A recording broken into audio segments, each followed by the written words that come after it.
Hey, what's up, everybody? Scott Spreitzer here, DocSports.com. It is time for the NFL Top 5 Countdown for Week 4. All 5 games I'm going to talk about are going on Sunday, September 28th, 2025. Get to those in just a minute. Real quick note, stick around because later in this video, I'm going to talk about the 8-unit run we've been on, looking for our 10th straight 8-unit win. And also going to tell you what's coming up this weekend in college and pro football, 5 plays.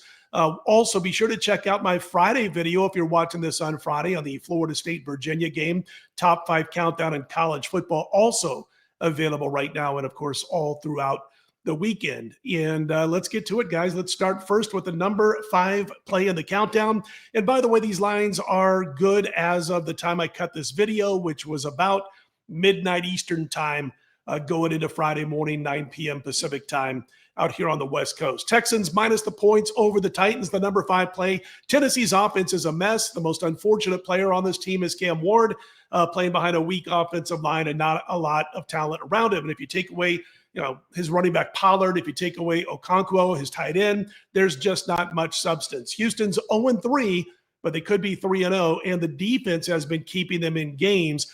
I expect the pass rush to flourish in this game against the Titans, and I do believe that the Houston offense will do enough against this Titan defense to be able to get that win and cover. Number 5 play is the Texans minus the points over the Titans. Number 4 play is the Raiders virtual pick'em game here in Sin City against the Chicago Bears, and the Raiders defense looked bad last week. We do know that. We do know that Geno Smith has looked more like journeyman Geno of late than the one that took over in Seattle when it was time to dethrone Russell Wilson. But this is get right week in Sin City as far as I'm concerned. The Bears enjoyed their game against Dallas, but Caleb Williams rarely plays within himself for an entire fourth quarters.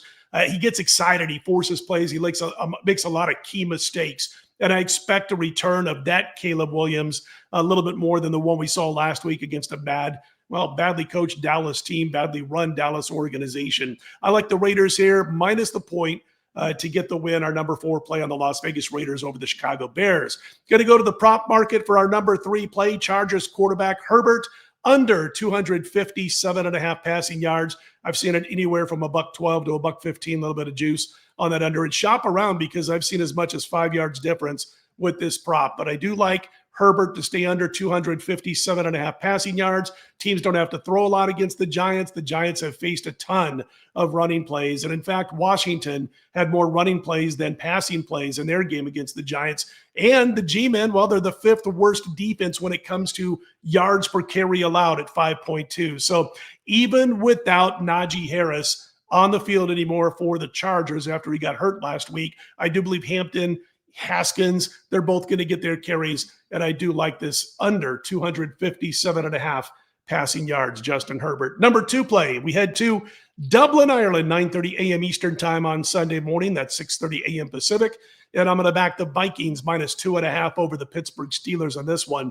Listen, I said last week in the countdown we had Minnesota. I said it on VSiN and every single show I did that if J.J. McCarthy was healthy and playing for Minnesota, I would not be backing the Vikings. But, of course, he's not healthy, and this is week 2 for Carson Wentz, and we saw what they did last week. Venerable veteran. He's playing for a quarterback whisperer of a coach, and this Pittsburgh squad, I'm telling you what, right now, I mean, they've got a decent record thus far. They could be 0-3, and PFF reports that the Steelers have played the 3rd easiest schedule so far this NFL season. The Pats gifted Pittsburgh a win last week. We're going to go with the Vikings here for the 2nd straight week, back in Minnesota minus 2.5 over Pittsburgh. And I did want, before I get to the top play in the countdown, to tell you what's going on for me over at DocSports.com, looking for my 10th straight 8-unit win.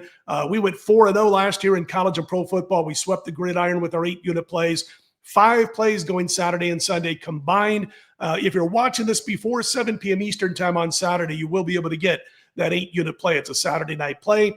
3 plays in Sunday's NFL led by a 6-unit play there. So if you want to jump on board, check out all my work over at DocSports.com. We kicked off the NFL week in winning fashion. We had a prop on Thursday night, and we cashed that. That was Kyler Murray over 27.5 rushing yards. Took him a while, but we got there, and it ended up being a nice sweep for us on Thursday, all right? Let's get to the number 1 play in the countdown. You see it right there on your screen. The Lions laying doubles, 10 points against the Cleveland Browns. A couple of weeks ago, I took Baltimore over Cleveland, and I said I don't like to lay double digits a lot in the NFL. Who does? But we did with Baltimore, and they got us the win and cover as they pulled away from this Cleveland Browns defense. Listen, epic meltdown by the Packers last week led to that Cleveland Browns win. And the defense was fantastic again for the most part for the Browns. This is one of the best defenses in all of the NFL. And I think as far as talent, and you'll see in the stats how well this defense plays, but they get no help from that offense. And I think you're going to see this team start wearing down late in games. And eventually, as the weeks progress, they're going to wear down throughout the course of the season without any help from that offense. I do like Detroit to cut loose in this one again, just like they did last week. It might take a little bit longer because of the Cleveland defense, but the number one play in the countdown is the Lions. And again, they're laying 10 points over Cleveland. Recapping the top 5 countdown for week 4. Number 5, the Texans minus the points over Tennessee. Number 4, the Raiders at home over the Chicago Bears. Heading to prop market, the Chargers quarterback Herbert under 257.5 passing yards. Number 2, we'll head to Dublin, Ireland, and we'll back Minnesota minus 2.5 over Pittsburgh. And again, the number 1 play in the countdown, the Detroit Lions minus the points over the Cleveland Browns. Be sure to check out all my work on my homepage at DocSports.com. Also, all the videos we all do each and every day of the week. Click on that thumbs up. Be sure to subscribe, hit the alert button, all that good stuff, and you won't miss any of the videos. I do have a top 5 college football countdown, 10-5 the last 3 weeks. It's available right now as we speak. So have a great one, everybody. Put them in the win column. Scott Spreitzer, DocSports.com.